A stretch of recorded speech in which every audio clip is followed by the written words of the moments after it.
வந்து son of ட்ரோனா பனிஷ்ல வந்து இதுதான் வரும்.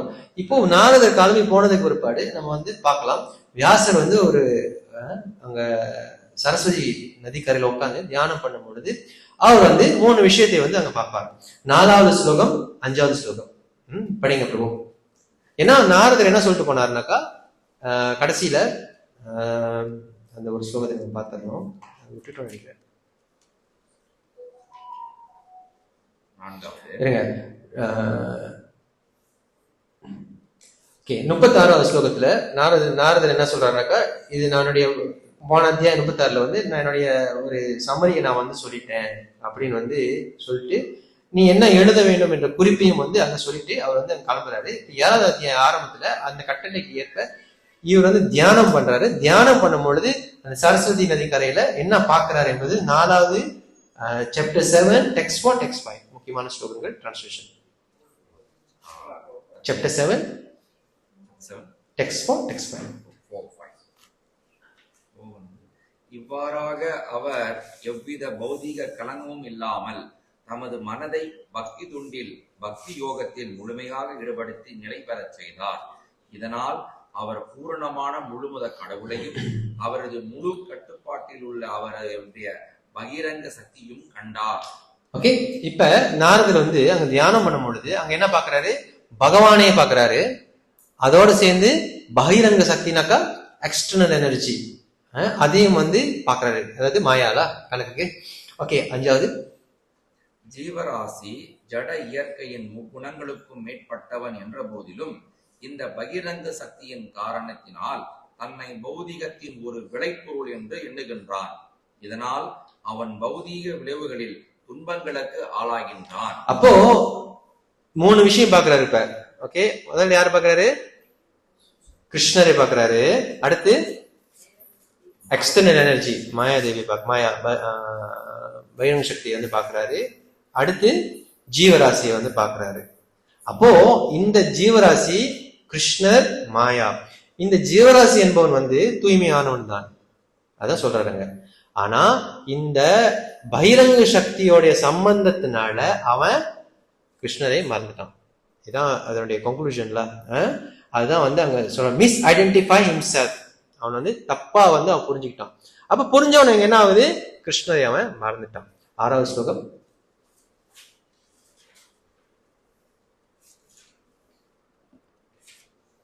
ஜீவராசிகளின் தேவையற்ற பௌதீக துன்பங்களை பக்தி தொண்டுடன் நேரடியாக தொடர்பு கொள்ளும் முறையால் குறைந்துவிட முடியும். ஆனால் மக்கள் இதை அறிந்திருக்கவில்லை. எனவே கற்றுறந்தவரான வியாசதேவர் பரம சக்தியுடன் தொடர்பு கொண்டுள்ள இந்த வேத இலக்கியத்தை தொகுத்தார். அப்போ 4 விஷயம் பார்த்துட்டாரு அவரு. கிருஷ்ணர், பகிரங்க சக்தி, ஜீவா, ஒண்ணு இப்ப படிச்சோம் நம்ம பக்தி. அப்ப 4 பாக்குறாரு. அப்போ இந்த ஜீவராசி கிருஷ்ணரை மறந்ததுக்கு காரணம் பகிரங்க சக்தி. ஆனா அதே அந்த ஜீவராசி கிருஷ்ணர்கிட்ட தொடர்பு கொள்ளக்கூடிய காரணம் பக்தி. இது 4 வந்து அவர் பாக்குறாரு. இதற்கு அப்புறம் தான் அவரு சிவபாகவதம் கம்பேர் பண்ண போறாரு. ஓகேங்களா, புரியுதுங்களா? அடுத்து எப்படி நம்ம வந்து கிருஷ்ணர் கூட வந்து சம்பந்தப்படுத்த முடியும், by the linking process of devotional service. படிங்க பிரபு. அடுத்த ஸ்லோகம் 6வது ஸ்லோகம். 6வது படிச்சாச்சு. ஓகே, 7வது. இந்த வேத இலக்கியத்தை கேட்பதாலேயே பரமபுருஷ பகவானாகிய ஸ்ரீ கிருஷ்ணருக்கு உன்னத அன்பு தொண்டு செய்யும் உணர்வு உடனடியாக ஏற்பட்டு வருத்தம், மாயை மற்றும் பயம் என்னும் நெருப்பை அது அணைத்து விடுகின்றது. அப்ப இந்த பாகவதம் எதை பத்தி பேசுறாரு, பாகவதத்தை கேட்கறதுனால சோகா மோகா பயா, கவலை, மாயை, பயம், இது போது. அதோடு சேர்ந்து பகவான் மீது இது பக்தியும் வந்து அதிகரிக்கிறது என்று வந்து வியாசர் வந்து அங்க சொல்றாரு. அப்போ அந்த வியாசர் பாகவதத்தை தான் கம்பேர் பண்றாரு. அடுத்து 8வது ஸ்லோகத்துக்கு மேல நீங்க பார்க்கலாம். அந்த பாகவதத்தை, இது வந்து பாகவதோட ஹிஸ்டரி. ஏன்னா பாகவத்தை யார் பேசுறா, கடைசியா சுகதேவ கோஸ்வாமி, பரீட்சித் அந்த ஹிஸ்டரி வந்து சொல்லிட்டு வராங்க. முதல்ல வந்து வியாசர் வந்து அந்த பாகவத்தை கம்பேர் பண்ண உடனே தியானம் பண்ணி இதெல்லாம் பாக்குறாரு. பார்த்த உடனே கன்க்ளூஷன் என்ன பண்றாரு? ஜீவராசி கிருஷ்ணரை மறந்துருச்சு. ஏன்னா மாயாவுடைய சக்தினால. திருப்பியும் அவன் கிருஷ்ணருக்கு சம்மந்தப்படுத்தினா அவன் என்ன பண்ணும்? பக்தியை வந்து பிராக்டிஸ் பண்ணணும். அதை பார்த்துட்டாரு. அப்ப எழுதுறாரு. எழுதுனதுக்கு பிரகாரம் அந்த பாகவதத்தை அவர் என்ன பண்றாரு? அவருடைய மகனான சுகதேவ கோஸ்வாமிக்கு சொல்லித்தராரு. இப்ப இந்த அதுதான் பாகவதோட வரலாறு தான் எக்ஸ்பிளைன் பண்றாங்க. அப்புறம் சுகதேவ கோஸ்வாமிக்கு வந்து இந்த பாகவதத்தை வந்து கொடுக்கிறாரு. ஆனால் சுகதேவ கோஸ்வாமி பிறந்ததுல இருந்தே அவர் எல்லாத்துலயுமே ஆத்மராமா. அவர் வந்து ஆக்சுவலி அவர் வந்து எந்த வகையான கலங்கங்களோ ஆசையோ அவருக்கு இல்லை. ஆனால் ஸ்ரீமத் பாகவதம் ஆக்சுவலி என்னன்னாக்கா விஸ்வசங்கர் தாக்கூர் எழுதுறாரு அவரோட உரையில, ஒரு நாள் வந்து சுகதேவ கோஸ்வாமி அங்க இருக்கும் பொழுது வியாசர் வந்து அவர் 2-3 சீடர்களை அனுப்பி ஸ்ரீமத் பாகவத்துல இருந்து சில ஸ்லோகங்கள் ஞாபகம் இல்லை, அந்த ஸ்லோகங்களை வந்து சுகதேவ கோஸ்வாமி படிக்க சொல்லும் போது சுகதேவ கோஸ்வாமி வந்து ஏற்கனவே வந்து அவர் செல்ஃப் சாட்டிஸ்ஃபைட். அப்படின்னாக்கா உதாரணத்திற்கு பசிக்குது சாப்பிடணும்னு அவர் அவசியம் கிடையாது. அந்த நிலையில இருக்கிறவங்க வந்து செல்ஃப் சாட்டிஸ்ஃபைட் பர்சனாலிட்டிஸ். அவங்க வந்து அந்த மாதிரி இருக்கும்போது இந்த ஸ்லோகத்தை கேட்ட உடனே அவர் கேட்கிறாரு, இந்த ஸ்லோகத்துல சொல்லக்கூடிய ஆள் யாரு அப்படின்னு வந்து கேள்வி வருது. கேள்வி வந்தானே அந்த வியாசருடைய சீடர்கள் கேட்கும் பொழுது கேட்கிறாங்க. அப்படின்னு வியாசர் கூட்டு போறாங்க. அப்ப கேட்கிறாரு, யார பத்தி நீங்க பேசுறீங்க? அப்ப பாகவத் எங்க பேசுறாரு என்று விஸ்வசங்கர் தாக்கூர் வந்து ஒரு உரையில் எழுதுறாரு. இதுதான் பாகவத்துடைய வரலாறு. அப்போ இந்த ஆத்மராமாஸ்டமனையோ இது முக்கியமான ஒரு ஸ்லோகம். இந்த ஸ்லோகத்தை தான் சைத்தன்ய மகாபிரபு சனாதன கோஸ்வாமிக்கு வந்து பல வகையில வந்து எக்ஸ்பிளைன் பண்றாரு. அப்போ இந்த சுகதேவ கோஸ்வாமி ஏன் வந்து எல்லாமே இருக்குது சுகதேவ கோஸ்வாமி கிட்ட, எல்லாமே இருக்குன்னா காரு பங்களா இல்ல, சுய திருப்தி வந்து அவர்கிட்ட இருக்குது. இருந்தாலும் பாகவத்தை ஏன் கஷ்டப்பட்டு திருப்பி வியாசர்கிட்ட படிக்கணும் என்று கேட்டால், ஏன்னா பகவானுடைய புகழ் வந்து ஆத்மராமாக இருக்கக்கூடியவர்களுக்கு கூட கவருமா. ஸ்ரீமத் பாகவத்துல சொல்லப்படுகிறது. அதாவது உங்களுக்கு எல்லாமே இருக்கலாம், ஆனா பாகவதம் கேட்கும் பொழுது பாகவதம் அந்த மாதிரி ஒரு நபரைய கூட கவருமா. அதனால சுகதேவ கோஸ்வாமி வந்து அங்க வராரு. அதனாலதான் வந்து அவர் கஷ்டப்பட்டு இந்த ஸ்ரீமத் பாகவதத்தை வந்து படிக்கிறாரு. இந்த பாகவத்தை வந்து அவர் படிக்கிறாரு. ஆத்மராமாஷ்டமனையோ நிக்ரந்த அபி உருக்கிரமே கூர்வந்தி ஆய்ப்புகம் பக்தி இத்தம் பூதா குணோ ஹரி. அப்போ இந்த பாகவதத்தை ஆத்மராமாவாக இருக்கக்கூடிய செல்ஃப் சாட்டிஸ்ஃபைடா இருக்கக்கூடிய சுகதேவ கோஸ்வாமி பாகவதம் படிக்கிறதுனால அவர் என்ன ஆகுறாரு? 2 ஆப்ஷன் இருக்கு.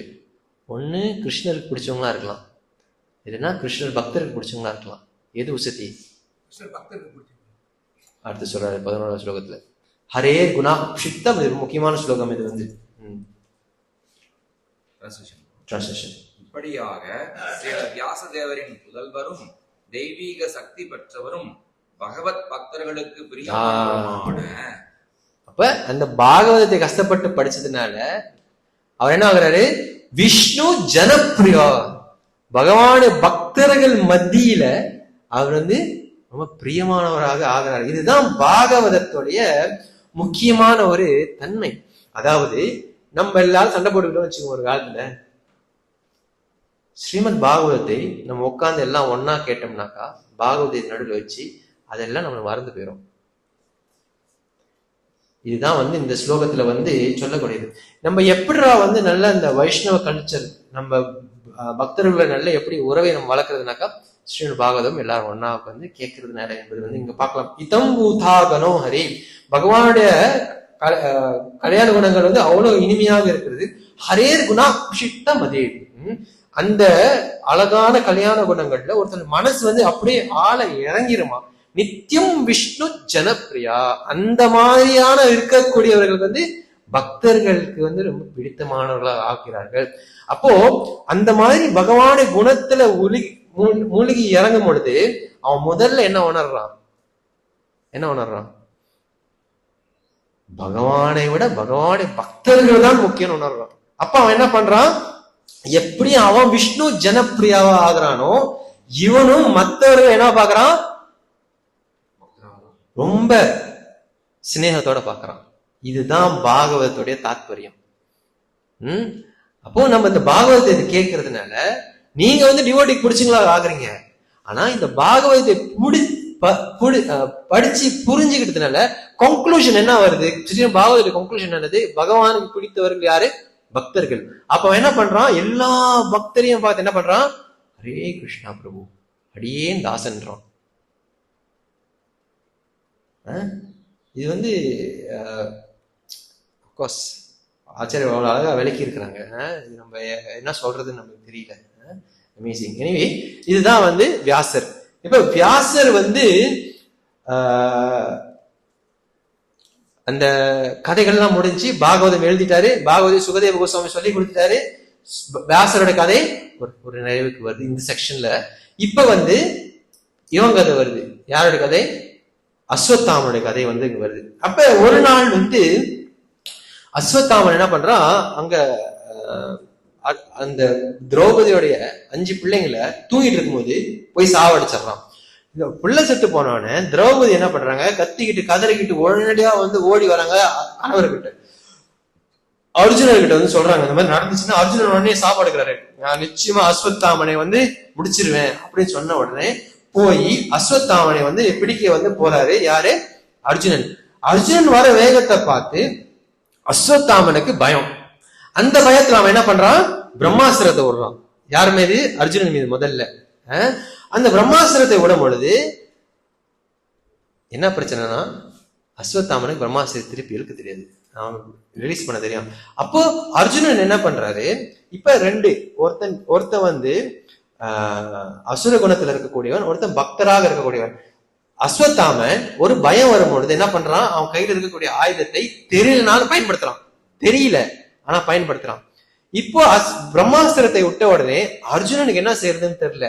அப்போ அர்ஜுனன் என்ன பண்றாரு, அவரும் திருப்பி ஒண்ணு வில்லியே ஒண்ணும் இல்ல சொல்றாரு, கிருஷ்ண கிருஷ்ண மகாபாஹோ பக்தானம் அபயங்கராத்வாம் ஏகோத்யமானானம் அபவர்கோஷி ஸ்ருதி 22வது ஸ்லோகம் சொல்றாரு, கிருஷ்ணா உனக்கு மட்டும்தான் கிருஷ்ணா தெரியும் அங்க என்ன நடக்குது. கிருஷ்ண கிருஷ்ண மகாபாஹோ பக்தானாம் அபயங்கரா, பக்தருக்கு அபயம் கொடுக்கிறது யாரு?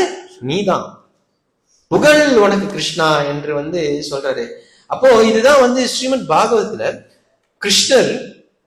கிருஷ்ணருக்கு வரக்கூடிய முதல் செட் ஆஃப் பிரேயர்ஸ் இதுதான். அர்ஜுனனுடைய பிரேயர்ஸ் தான். இதுக்கப்புறம் தான் குந்தி பீஷ்மர், இதுக்கு அப்புறம் தான். ஏன்னா இப்பதான் உண்மையிலே கிருஷ்ணர் என்ட்ரி ஆகுறாரு. இதுக்கு முன்னாடி கிருஷ்ணர் ஃபர்ஸ்ட் டைம் பார்க்கவே இல்லை, ரைட்டா? ஆனா இப்போ கிருஷ்ணர் வராரு. ஆனா கிருஷ்ணர் எப்படி வராரு? ஆச்சாரிய விளக்குறாங்க. எப்படி வராரு? பெரிய ஆப்பியரன்ஸ், பெரிய பங்களா, பெரிய இல்ல. கிருஷ்ணர் எப்படி வராரு?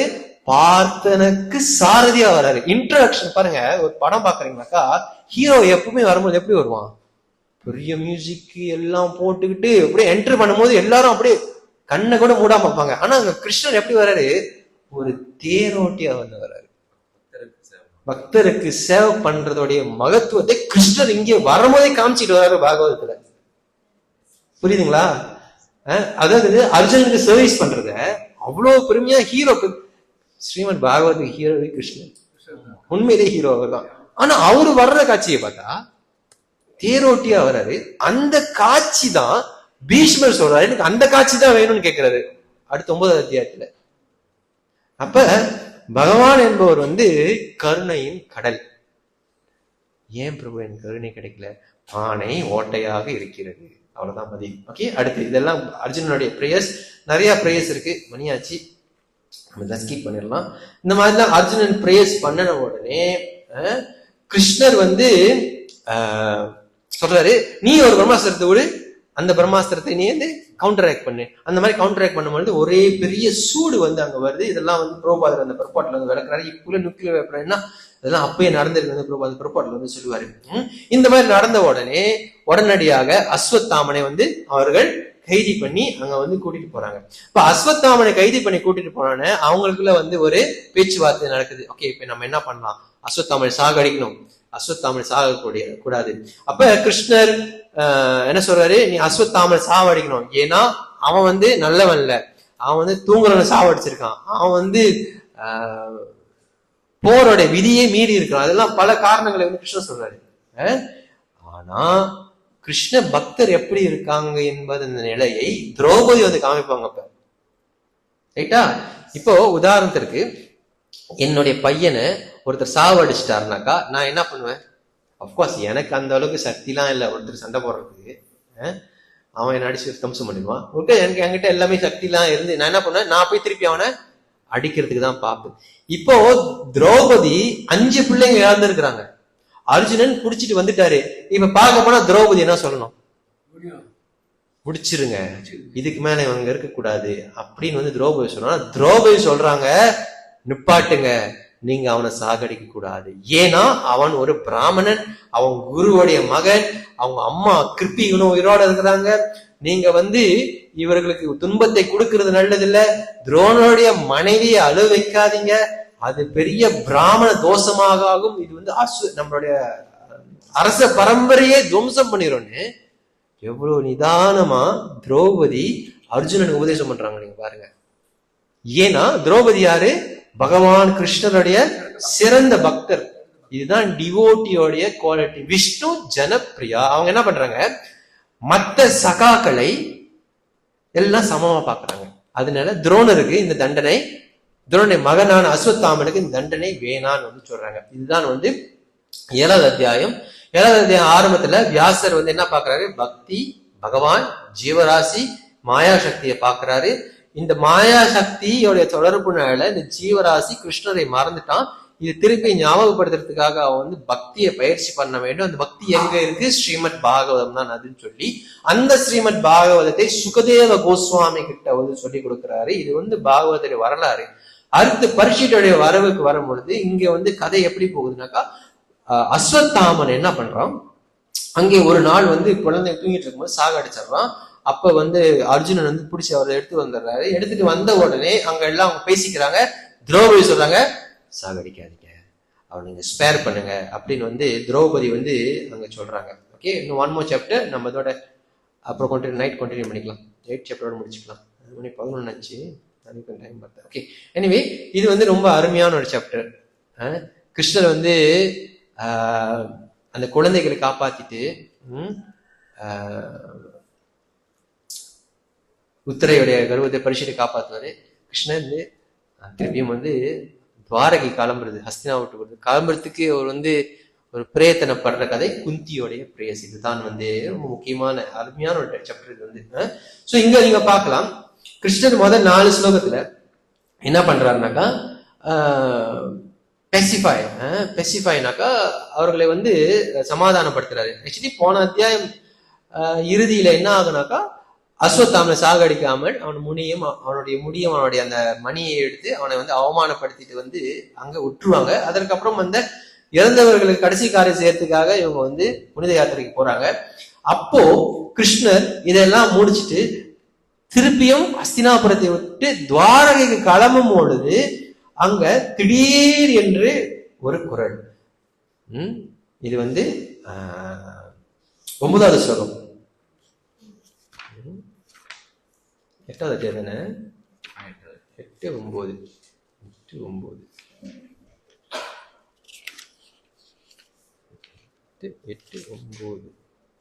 பாருங்க. அப்ப கிருஷ்ணர் வந்து கிளம்ப போறாரு, தேர்லாம் ஏறிட்டாரு. திடீர்னு ஒரு குரல், உத்தர உடையாடுறாங்க. பாஹி பாஹி மகா யோகின் தேவ தேவ ஜெகத்பதி நானியம் தத் அபயம் பஷ்யே யத்ரா மிருத்யு பரஸ்பரம். பாஹி பாஹி மகா யோகி, கிரேட் மிஸ்டிக் கிருஷ்ணா. ஏன் அப்படி சொல்றாங்கன்னாக்கா, ஏன் வந்து பகவானை வந்து மகா யோகின்னு சொல்றாங்கனாக்கா ஆச்சரிய விளக்குறாங்க. ஏன்னா உத்தரைய வந்து ஏதோ ஒண்ணு தாக்குதான், அது என்ன தாக்குது என்பது வந்து உத்தரைக்கு தெரியல. ஆனா கிருஷ்ணர் யாரு, மகா யோகி, எல்லாமே அவருக்கு தெரியறதுனால பாஹி பாஹி மகா யோகின்னு வந்து கிருஷ்ணரை வணங்குறாருன்னு சொல்றாங்க. அப்போ ஏன் வந்து கிருஷ்ணருக்கு அது தெரியும் என்றால், தேவதேவ ஜெகத்பதே, எல்லா ஜெகத்துக்கும் நீதான் நாயகன், அப்போ உனக்கு எல்லாமே தெரியும். அப்படின்னாக்கா உத்தரை காப்பாத்துறது வேற யாராச்சும் இருக்காங்கன்னு கேட்டா உத்தரை சொல்றாங்க, நான் அந்நியம், உன்னை விட்டா என்னை காப்பாத்துறதுக்கு யாரும் கிடையாது கிருஷ்ணான்னு வந்து ஒடியாடுறாங்க கிருஷ்ணர்கிட்ட. அப்படியே அங்க ஒடியாரும் பொழுது உத்தரைய பாக்குறாரு, கிருஷ்ணர் பாக்குறாரு. கிருஷ்ணர் அப்கோர்ஸ் ரொம்ப கருணையானவர். சுத்த கோஸ்வாமி வந்து கிருஷ்ணனுடைய அழகான ஒரு குணத்தை வந்து இங்க 11வது ஸ்லோகத்தை சொல்றாரு. உபடாரிய வசஸ்தஸ்ய பகவான் பக்த வச்சலா. பகவானுக்கே இருக்கக்கூடிய தனிப்பெரும் கருணை குணம் என்னன்னாக்கா பக்த வச்சலன். அப்ப என்ன பண்றாரு, உடனடியாக ஆக்சுவலி அஸ்வத்தாமன் ஒரு பிரம்மாஸ்திரத்தை விடுறான். அந்த பிரம்மாஸ்திரம் உத்தரை, அதாவது அந்த பாண்டவர்களுடைய கடைசி குழந்தையுடைய கருவை வந்து நோக்கி வருகிறது. அப்ப வந்து அஸ்வத்தாமன் பொழுது அவங்க வந்து என்ன பண்றாங்க, எங்க பார்த்தாலும் ஓடாமல் நேரா கிருஷ்ணர் ஓடியாராங்க. இதுவும் ஒரு பக்தருடைய நிலையை வந்து பாகவத் சொல்லப்படுகிறது. அவங்க ஒடியாந்து, உன்னை விட்ட வேற யாரும் இல்ல, உனக்கு தான் எல்லாம் தெரியும், நீ தான் பாவி பாகி பாகி மகா யோகி, என்னை காப்பாத்து கிருஷ்ணன் சொன்ன உடனே கிருஷ்ணன் உடனே என்ன பண்றாரு, பக்தானாம் பகவான் பக்த வச்சலா, உடனடி என்ன பண்றாரு, உத்தரவுடைய கர்வத்துல போய் அந்த குழந்தையை காப்பாத்துறாரு. அந்த குழந்தை யாரு, பரீட்சித்து. அந்த உத்தரையோட கர்வத்துல போயிட்டு பகவான் எப்படி காப்பாத்துறாரு, ஆச்சாரியர் விஸ்வசங்கர் டாகூர் ரொம்ப அழகா விளக்கி இருக்கிறாரு. நம்ம ஏற்கனவே பார்த்திருக்கிறோம். எனிவே அவர் காப்பாத்திட்டு வெளியில வந்த உடனே அதுக்கப்புறம் அப்படியே வந்து அவர் பயணத்தை வந்து தொடங்க பாக்குறாரு. எங்க கிளம்புறதுக்கு பாக்குறாரு. அப்ப திடீர்னு ஒண்ணு மாதாஜி ஓடியாராங்க. அங்க அந்த மாதாஜி யாரு, குந்தி தேவி. குந்தி தேவி வந்து நிப்பாட்டுறாங்க, கிருஷ்ணா அப்படின்னு சொல்லிட்டு புகழ்றாங்க கிருஷ்ணாவை. ரொம்ப அருமையான செக்ஷன் இது. குந்தி வந்து 2வது பிரேயர்ஸ், குந்தியோட பிரேயர்ஸ். முதல் அர்ஜுனோடைய பிரேயர்ஸ் முதல் சாப்டர்ல, முன்னாடி சாப்டர்ல. இப்ப இந்த சாப்டர்ல குந்தியோடைய பிரேயர்ஸ். அப்ப இந்த குந்தி வந்து நிறைய விஷயம் சொல்றாங்க. கிருஷ்ணா நீதான் ஜெகத்பதி, நீதான் எல்லாத்துக்கும் கர்த்தா, நீ வந்து பௌதீக புலன்களால் உன்னை எங்களால் உணர முடியாது, நீ வந்து சாமானியமாக இருக்கக்கூடிய என்ன போல பெண்களுக்கு என்ன உணர முடியாது, ஏன்னா நீ வந்து உயர்ந்த அட்வான்ஸ் டிரான்ஸ்டென்டலிஸ்ட் பரமாம்சர்கள் தான் நீ வந்து புரிந்து கொள்ள முடியும். உனக்கு தெரியுமா கிருஷ்ணா, தேவகியும் நந்த மகாராஜும் எவ்வளோ கொடுத்து வச்சவங்க, ஏன்னா நீ வந்து அவருக்கு பிள்ளையாக பிறந்திருக்கிற அப்படி சொன்ன உடனே கிருஷ்ணருக்கு வந்து ஒரு சந்தோஷமா இருக்கான். ஆச்சாரிய விளக்குறாங்க. ஏன்னா இந்த ஸ்லோகத்துல 21வது ஸ்லோகத்துல நீங்க பார்க்கலாம், குந்தி வந்து என்ன பண்றாங்க, ஒரு ஸ்லோகம் படிக்கிறாங்க. இந்த ஸ்லோகத்தை என்ன சொல்றாங்கன்னாக்கா, கிருஷ்ணாய வாசுதேவாய தேவகி நந்தனாயச்ச நந்தகோபகுமாராய கோவிந்தாய நமோ நமஹா.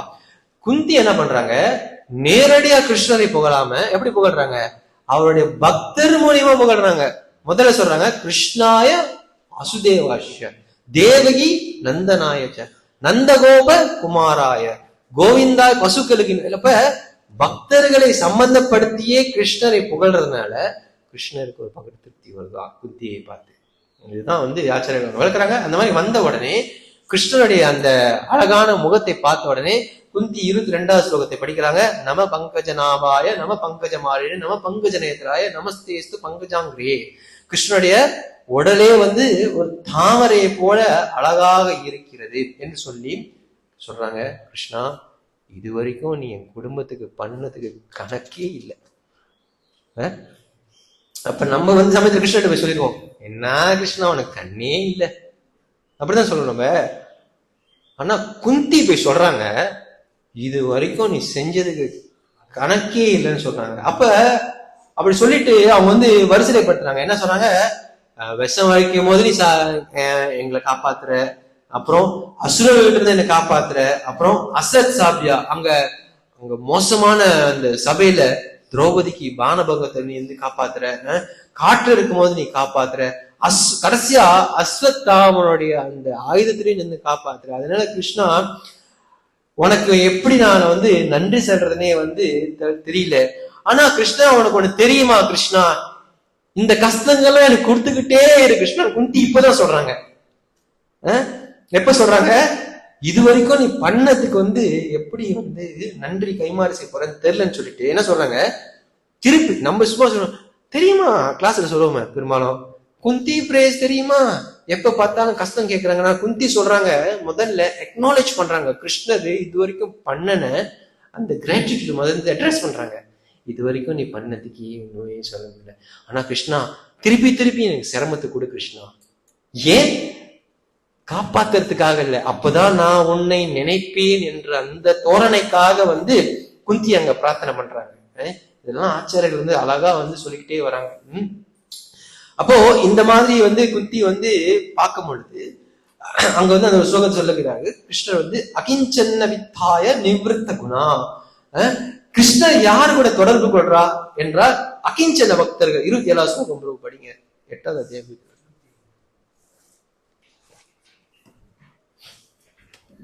பௌதீக ஏழ்மையில் உள்ளவர்களின் செல்வமாகிய தங்களுக்கு எனது வணக்கங்கள். ஜட இயற்கை குணங்களில் செயல் விளைவுகளுடன் தங்களுக்கு எந்தவித தொடர்பும் இல்லை. நீங்கள் சுய திருப்தி உடையவர் என்பதால் சாந்த சுரூபியாகவும் அட்பதிகளின் தலைவராகவும் இருக்கின்றீர்கள். யாருக்கெல்லாம் கிருஷ்ணர் அவங்களோட தலைவராக ஆகணும்னா இதான் குந்தி சொல்றாங்க. என்னது? நமோ கிஞ்சன வித்தாய நிவிருத்திய குணவிருத்தையே. When you're exhausted in material opulence, பௌதீக செல்வத்துல நீங்க வந்து எக்ஸாஸ்டட்னா காலி ஆச்சுன்னா அப்ப கிருஷ்ணன் உங்க குடும்பத்துல நாயகனா அவரோட வாழ்க்கையில என்று குந்தி வந்து இங்க சொல்றாங்க. ஏன்னா இதுக்கு முன்னாடி குந்தி என்ன சொல்லியிருப்பாங்க, இந்த பிறவி செல்வம் அப்புறம் அழகு படிப்பு இதெல்லாம் வந்து பக்திக்கு ஒரு தடை என்று சொல்லுவாங்க இந்த அத்தியாயத்துல. அப்போ இதெல்லாம் ஒருத்தனுக்கு இல்லாமல் எல்லாமே கிருஷ்ணன் கழட்டி எடுத்துட்டாருனாக்கா அவனுக்கு கிருஷ்ணரை விட்டா வேற யாரும் கிடையாது. அப்ப கிருஷ்ணர் உங்களை விட்டு போவாரா? கிருஷ்ணரும் போக மாட்டார். சாதோ ஹிருதயம் மையம் சாதுனாம் ஹிருதயம் தியம். அவரும் வந்து உங்க கூடையே தான் இருக்கிறார் என்று வந்து இங்கே வந்து சொல்லப்படுகிறது. அப்போ நிறைய புகழ் வந்து கிருஷ்ணரை பத்தி அவங்க வந்து படிச்சுக்கிட்டே வந்து போறாங்க. அப்புறம் வந்து கடைசியா வந்து சொல்றாங்க 41வது ஸ்லோகத்துல கடைசியில முடியிற கட்டத்தை சொல்றாங்க, கிருஷ்ணா போதும் கிருஷ்ணா, எனக்கு இந்த குடும்ப சம்பந்தமே எனக்கு வேணாம் அப்படின்னு வந்து கிருஷ்ணன் சொல்றாங்க. என்னுடைய சிந்தனைகள் எல்லாம் ஓ மேலேயே எனக்கு இருக்கணும், எனக்கு இந்த ஒரே ஒரு ஆசையை மட்டும் நீ நிறைவேற்ற வேண்டும் கிருஷ்ணா என்று சொல்லிட்டு அங்க வந்து முடிக்கிறாங்க. அப்போ அங்க 43வது ஸ்லோகத்துல டிரான்ஸ்லேஷன் கிருஷ்ணனுடைய புகழை வந்து நீங்க நேரம் நீங்க படிச்சு பார்க்கலாம். கிருஷ்ணனுடைய குளோரிஸை வந்து குந்தி வந்து சமரைஸ் பண்றாங்க ஒரே ஸ்லோகத்துல. 43வது ஸ்லோகம். அர்ஜுனனின் நண்பரே கிருஷ்ணா, விருஷ்டி வம்சத்தினரில் முதன்மையானவரே, இந்த பூமியின் மீது விளையும் தொல்லைகளுக்கு மூல காரணமாவுள்ள அந்த அரசியல் கட்சிகளை அழிப்பவர் தாங்களே. உங்களுடைய வீரியம் ஒருபோதும் குறைவதில்லை. நீங்கள் ஆன்மீக உலகின் உரிமையாளராவீர். மேலும் பசுக்கள், பிராமணர்கள் மற்றும் பக்தர்களின் துன்பங்களை போக்குவதற்காகவே நீங்கள் அவதரித்திருக்கின்றீர்கள். எல்லா யோக சக்திகளையும் நீங்கள் பெற்றிருக்கின்றீர்கள். முழு பிரபஞ்சத்தின் குருவும் நீங்களே. நீங்கள்தான் சர்வ வல்லமையுடைய பகவானாவீர். எனது பணிவான வணக்கங்களை உங்களுக்கு நான் சமர்ப்பிக்கின்றேன். ஓகே, குந்தி வந்து இந்த பிரேயர்ஸை கன்க்ளூட் பண்றாங்க. அப்போ கிருஷ்ணர் என்ன பண்றாரு, மீண்டும் கிளம்புறதுக்கு ரெடி ஆகுறாரு. அங்க இருந்து ஒன்னொருத்தர் ரெடியா இருக்காரு. யாரு? யுதிஷ்டிர மகாராஜா. யுதிஷ்டிர மகாராஜா சொல்றாரு, கிருஷ்ணா எனக்கு மனசே சரியில்லை, நான் இவ்வளவு கொலை பண்ணிட்டேன், எல்லாத்துக்கும் காரணம் நான் தான். நீ வந்து எனக்கு என்னது செல்வத்தை ஆடுறதுக்கு ஆசை இல்லை, எதுவுமே இல்லை, ஏன்னா அவ்வளவு பெரிய பாவி என்று வந்து அவர் வந்து புலம்புறாரு. 45வது ஸ்லோகத்துல இருந்து 52வது ஸ்லோகம். நல்லது எது கெட்டது எது எதுவுமே எனக்கு தெரியல. கிருஷ்ணர்கிட்ட போய் அழுகுறாரு. கிருஷ்ணர் கிளம்ப போறாரு. இப்ப கிருஷ்ணர் கிளம்புனாரா? கிளம்பலையா? கிருஷ்ணர் என்ன பண்றாரு அடுத்து நைட்டு பார்க்கலாம். Okay, Hare Krishna. Question comments முடியாது, 3 மணி நேரத்துக்கு பேசிக்கிட்டு இருக்கோம். பிரேக்ல ப்ரோ நான் கண்டினியூ பண்ணுவேன், உங்களுக்கு ஸ்டாப் பண்ணிடுவோம்.